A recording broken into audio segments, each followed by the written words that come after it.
আসসালামু আলাইকুম। এখন আসছি আমরা রাজশাহী ইউনিভার্সিটি। সো এটা হচ্ছে প্যারিস রোড। তো আজকে হচ্ছে বড়দিনের বন্ধ এবং ক্যাম্পাসে শীতকালীন ছুটি চলতেছে, দ্যাটস ওয়াই মানুষজন কম। সো এটা খুবই একটা সুন্দর একটা ইউনিভার্সিটি। সো প্যারিস রোড দিয়ে হেঁটে যাচ্ছি। রাজশাহীবাসী, Rajshahi university students, we are here. Rajshahi university ক্যাম্পাসটা অনেক সুন্দর মাশাল্লাহ, এবং দেখতে অনেক জোস। এখানে মানুষের ড্রিম, মানুষ দূর দূরান্ত থেকে এখানে আসে পড়াশোনা করার জন্য, ভর্তি পরীক্ষা দেয়। অনেক সুন্দর একটা ইউনিভার্সিটি। বাংলাদেশে যতগুলো সরকারি স্বায়ত্তশাসিত ইউনিভার্সিটি আছে তার মধ্যে রাজশাহী ইউনিভার্সিটি অন্যতম।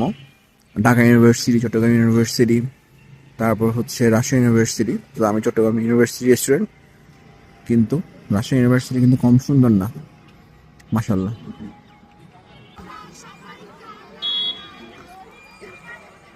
ইউনিভার্সিটিতে আসার পর যিনি সবচেয়ে বেশি টানে আপনাকে, সেটা হচ্ছে রাজশাহী বিশ্ববিদ্যালয়ের শহীদ মিনার।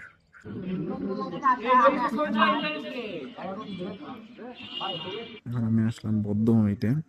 1971 সালে এলাকায় যারা বুদ্ধিজীবী ছিল সবাইকে কিন্তু পাকিস্তানি আদার বাহিনীরা হত্যা করছে এবং এখানে কবর দিয়েছিল। তো দিস ইজ দ্য বৌদ্ধভূমি। এবং মানুষ যখন সময় পেয়ে এখানে আসে, শ্রদ্ধা নিবেদন করে। পেজ ট্যুর দিয়ে যাচ্ছি, অসাধারণ এক্সপিরিয়েন্স ছিল।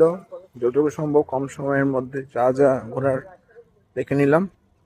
পেজ রোড ছিল অসাধারণ, শহীদ মিনার ছিল অসাধারণ, বদ্ধভূমি ছিল অসাধারণ, প্রতিটা বিল্ডিং স্ট্রাকচার অসাধারণ ছিল।